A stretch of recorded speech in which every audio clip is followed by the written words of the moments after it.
Our major goals in this next set of videos are to predict whether a solution will form, and then once we know a solution will form, what we could expect out of that solution. And the beginning piece of that is to be able to predict intermolecular forces in mixtures. So let's go back and review the things that we know already. There are 4 intermolecular forces that we've already talked about: hydrogen bonding, dipole-dipole, London, and dipole-induced dipole. And we've gone over these in other videos, so I've just put the most pertinent information here, but feel free to go back and check those out. And the way that I've ranked them right now is from, let's say it in another way, let's say strongest. All right, so these are the strong ones, strongest at the top, and then the weakest at the bottom. And then this here we had talked about as an unfavorable force, and we'll talk about that in just a moment. There are 2 more forces we need to add to this list, and they're just spins on things that we've seen already. Sometimes you have ions in solution, and we need to identify the ways that they interact with compounds. And one of the pertinent ways is that an ion can interact with a dipole. So a charged particle, like this copper 2+ ion, could interact with the positive end on a water molecule, or the negative end on a water molecule. Which do you think it is? Well, if copper is 2+, then it's going to talk to the negative part of the water molecule. That's called ion dipole, right? It's a charged particle with a polar molecule. And just like dipole-dipole, that's a favorable thing. That's a stability thing. It likes that. On the other hand, this nonpolar molecule and this ion do what's called ion-induced dipole. And remember, we talked about dipole-induced dipole, right? When I put a polar thing with a nonpolar thing, I had said that that was unfavorable. It was making molecules do what they didn't want to do.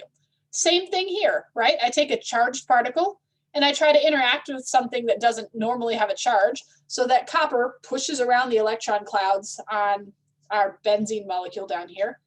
And it's not a favorable interaction, but charged particle with nonpolar molecule. So add this, right? We've got this list of 6 intermolecular forces, and you want to be able to simply call up in your mind, when I have this pair of molecules, this is how they'll interact with each other.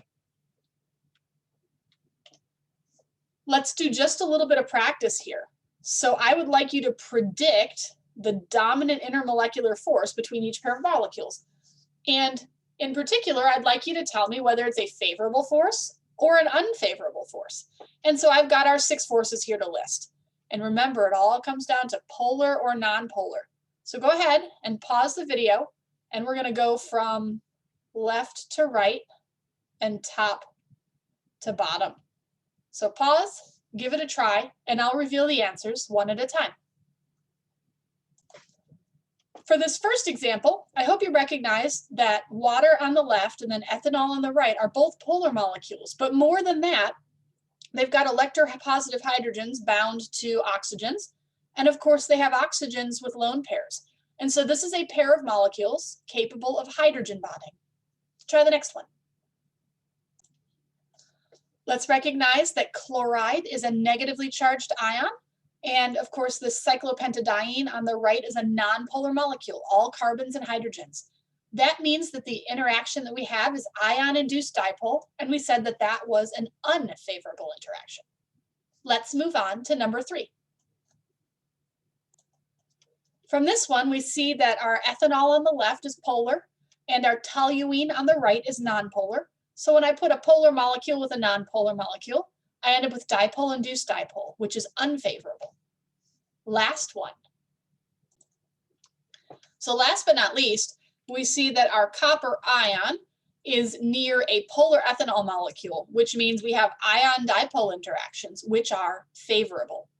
Being able to predict which forces predominate between a pair of molecules and whether those forces are favorable or unfavorable is the first step and the foundation to being able to do what we want to do going forward. So give this a lot of practice.